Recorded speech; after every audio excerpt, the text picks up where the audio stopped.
It is reported that firefighters respond to a fire in the U.S. approximately every 24 seconds. According to the National Fire Prevention Association, the NFPA, a fire-related injury occurs every 35 minutes, and a fire fatality every 144 minutes. While it is difficult to pinpoint the precise number of fires that occur in workplaces, it is safe to say there are hundreds of thousands of non-residential fires each year. Workplace fires not only cause billions of dollars of structural and property damage, but also often cause injury and death. Fire safety training is paramount and vitally important to avoid becoming one of these statistics. Learning some basic fire safety prevention steps, having a fire safety plan in place, and understanding what to do should a fire occur can protect employees from harm and reduce property loss. This training program will look at the following areas dealing with fire safety: how fire works, classes of fires, sprinkler systems, fire prevention plan, common causes of workplace fires, preparing for a fire emergency, fire extinguishers, what to do during a fire emergency.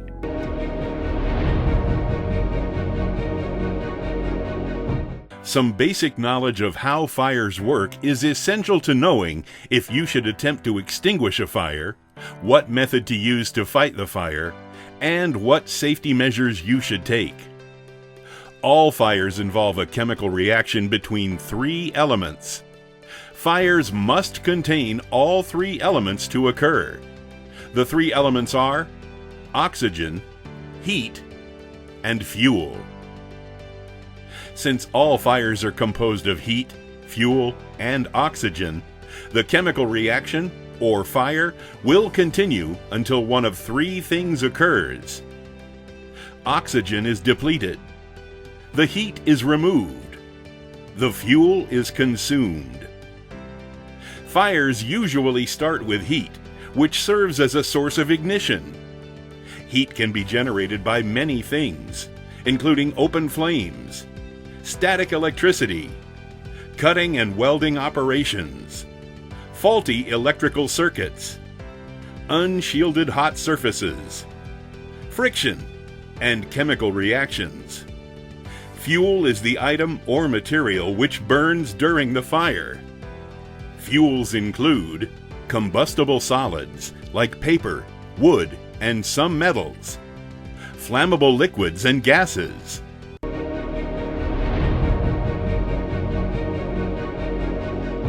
There are 5 different classes of fire in the United States. The different classes are determined by the type of fuel in the fire. The 5 classes are designated by the letters A, B, C, D, and K. Class A fires are the most common fire type and use ordinary combustibles such as wood, paper, cloth, rubber, and many plastics as their fuel. Class A fires are usually the easiest to contain. Class B fires are combustible fuel fires that involve flammable liquids, oils, greases, gases, tars, oil-based liquids, and alcohol. Water should never be used on Class B fires. It will only cause the fuel to splash and possibly spread. Class C fires are electrical fires that involve energized electrical wiring and equipment. Class C fires are unique because as soon as the electricity is eliminated, they become one of the other classes of fire. Water should never be used to control Class C fires. Water can carry a current, and the risk of electrocution is highly possible. Class D fires involve combustible metals like sodium, titanium, magnesium, potassium, aluminum, and lithium. Most of these metals usually burn at higher temperatures and can react violently with water or other chemical agents. They are usually controlled with dry powder extinguishing agents based on sodium chloride, other salts, and clean dry sand. Dry powder should not be confused with dry chemical extinguishers. Trying to extinguish a metal fire with water, carbon dioxide, and dry chemical extinguishers will result in spreading and accelerating this type of fire. Class K fires involve cooking and vegetable oils, grease, and fats. These fires are most common in commercial kitchens. Considered a subcategory of a Class B fire, they typically burn at a higher temperature and thus have been given their own classification. They can usually be controlled with either a wet or dry chemical extinguisher.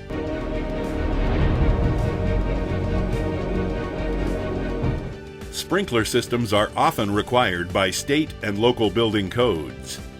Sprinkler systems should be maintained with regular inspections and testing. Water pipes should be protected from damage and freezing temperatures.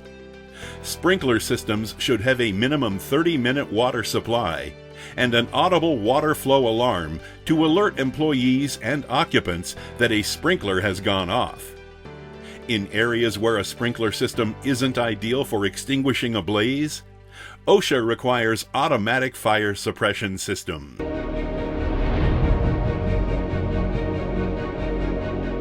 OSHA strongly recommends all employers have a fire prevention plan. Fire prevention plans should be made available to employees in writing if there are 11 or more employees at the workplace. If there are 10 or fewer employees, the employer may choose to discuss this plan with employees verbally. Guidelines for a fire prevention plan are found in OSHA 29 CFR 1910.39. There are minimum required elements of a fire protection plan, which include a list of all major fire hazards in the workplace, handling and storage procedures for hazardous materials, potential ignition sources and their control, the type of fire protection equipment necessary to control each major hazard, procedures to control accumulations of flammable and combustible waste materials, procedures for regular maintenance of safeguards installed on heat-producing equipment to prevent the accidental ignition of combustible materials, the name or job title of employees responsible for maintaining equipment to prevent or control sources of ignition or fires, the name or job title of employees responsible for the control of fuel source hazards. Employers must inform employees of any fire hazards to which they are exposed. Employers must also review with each employee those parts of the fire prevention plan necessary for self-protection.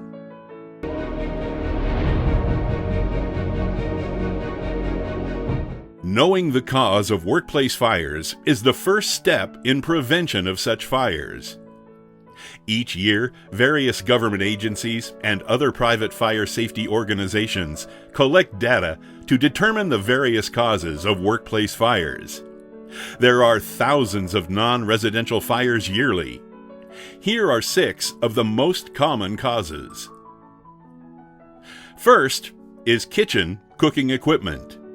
Many workplaces have on-site kitchens and break rooms available for employee use. Misuse of stoves, microwaves, coffee makers, and other kitchen equipment are common causes of workplace fires. Cooking fires occur in all types of workplace settings, and not just restaurants. Never leave cooking food unattended. Follow microwave cooking instructions on all items. Utilize equipment with automatic shutoffs when possible. Second is electrical issues. Loose wires, faulty connections, improper wiring, overloading outlets and power strips, and misuse of electrical appliances can all result in a fire. Repair or replace any damaged wiring or electrical equipment. Only use extension cords for temporary power. Don't overload outlets. Never use multiple outlet strips for anything other than computer-type equipment. The use of space heaters should be discouraged.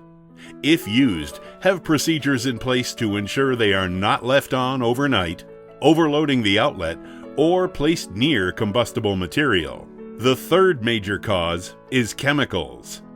There are thousands of chemicals used throughout workplaces across the U.S.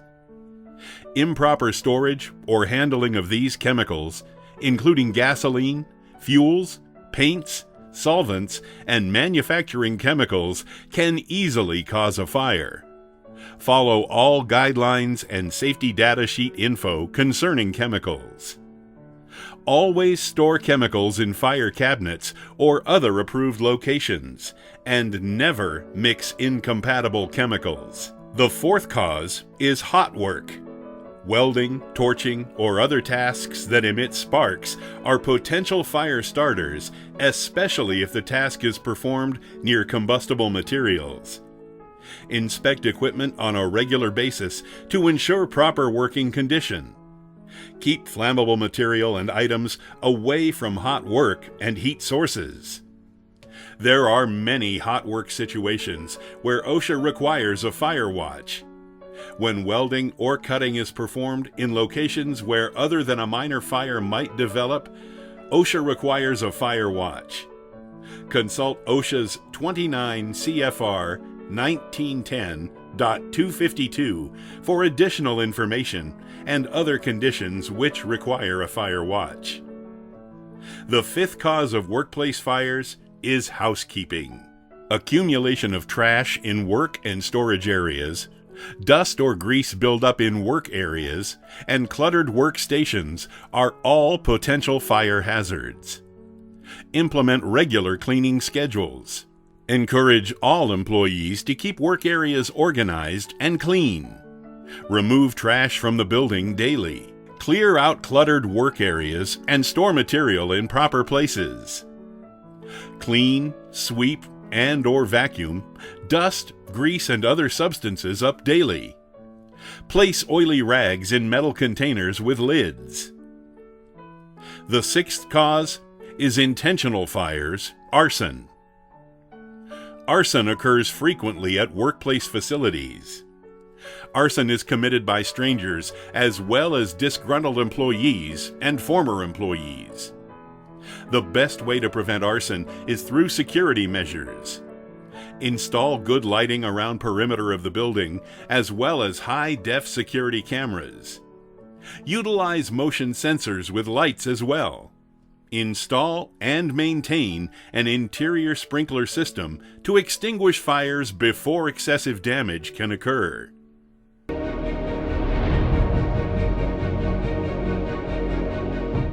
While having policies and procedures in place to prevent fires will help to mitigate possible fires, businesses should still prepare for a potential fire emergency. Being prepared will help ensure employee safety and limit property damage. Here are some steps to take. Install fire and/or smoke alarms in all areas of the building and check them regularly for proper operation. Be aware of all exits and identify with proper signage. Never block or lock exits. Never block fire doors open to prevent closure. Although employers are required to have an emergency plan only when an applicable OSHA standard requires it, OSHA strongly recommends that all employers create and implement an emergency action plan. OSHA guidelines for an emergency action plan can be found in OSHA 29 CFR 1910.38. If there are 11 or more employees at your workplace, this plan should be made available to you in writing. If there are 10 or fewer employees, your employer may choose to discuss this plan with you verbally.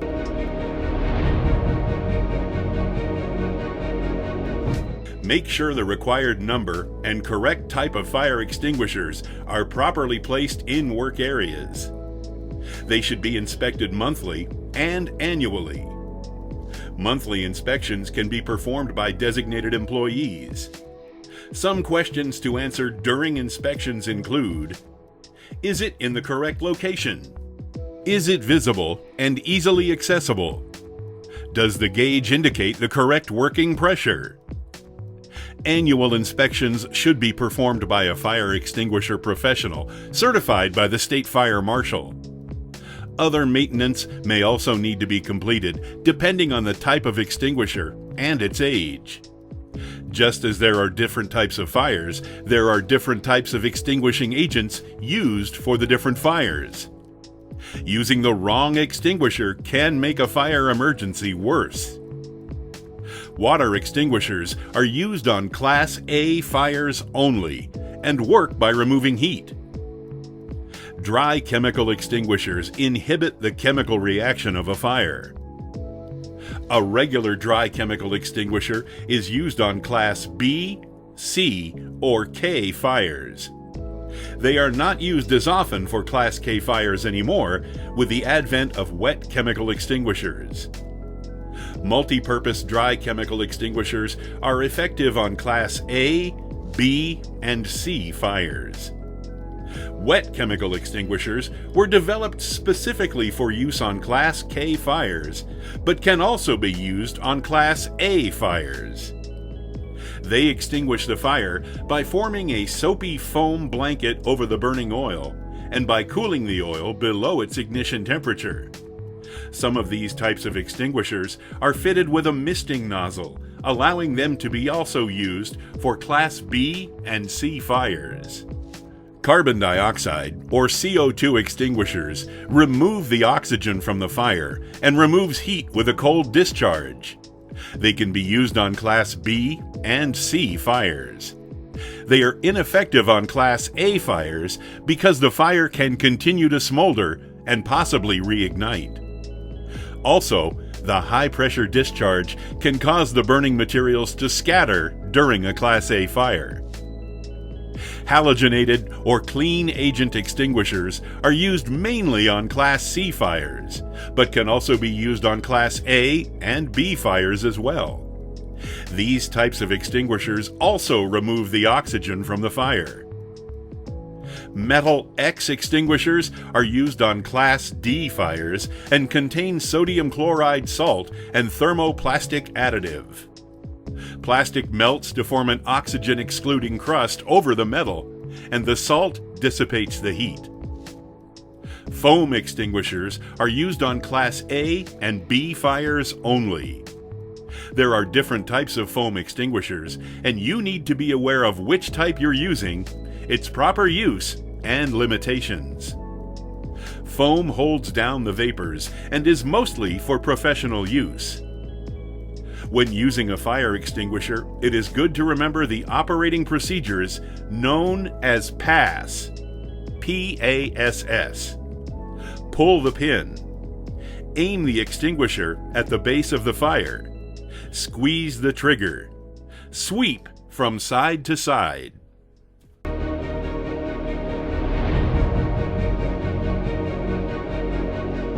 If a fire occurs, there are certain steps employees should know to take to ensure their safety.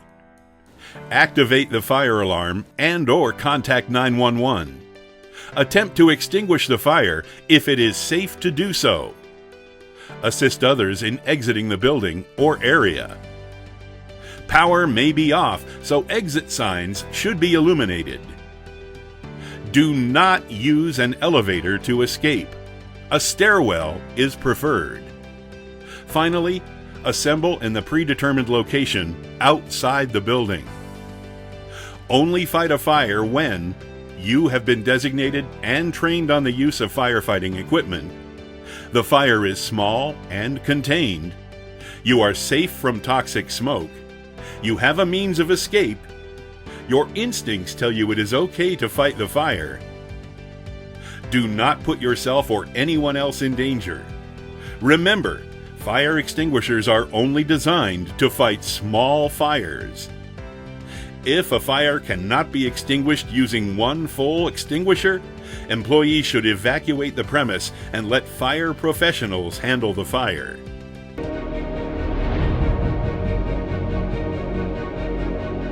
It is important that you know what action to take if a fire occurs at your workplace.